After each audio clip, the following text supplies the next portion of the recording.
La détérioration des finances publiques du Sénégal est un sujet préoccupant qui soulève des inquiétudes quant à la stabilité économique du pays. Alors que les recettes ont augmenté, la croissance des dépenses gouvernementales a dépassé ses gains, créant un déficit qui nécessite une attention particulière pour être résolu.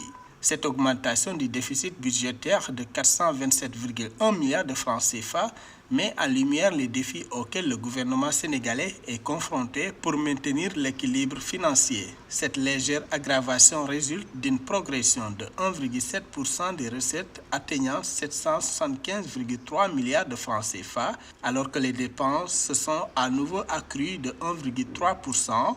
Pour un total de 1202,4 milliards de francs CFA. Je pense que ce déficit de l'État sénégalais s'explique par des dépenses supplémentaires. On a été en période de campagne, donc l'État a dû dépenser d'autres revenus pour pouvoir financer la campagne électorale, l'organisation de la campagne.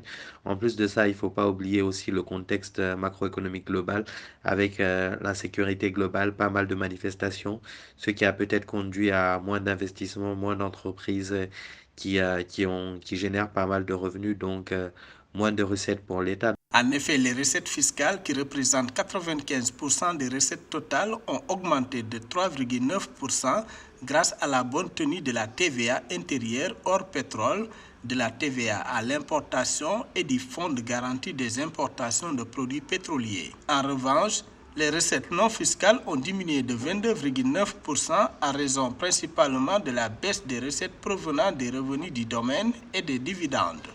Je pense qu'il faudrait peut-être laisser le temps aux nouvelles autorités de pouvoir tout remettre en place afin de relancer la machine pour le pays et de pouvoir peut-être à mettre en place une nouvelle politique pour pouvoir attirer plus de recettes et pouvoir peut-être dépenser un peu moins. Ainsi, pour financer une partie de ce déficit, l'État sénégalais a eu recours au marché des titres publics levant 198 milliards de francs CFA au cours des 3 premiers mois de l'année 2024, malgré la crise préélectorale qui traversait le pays.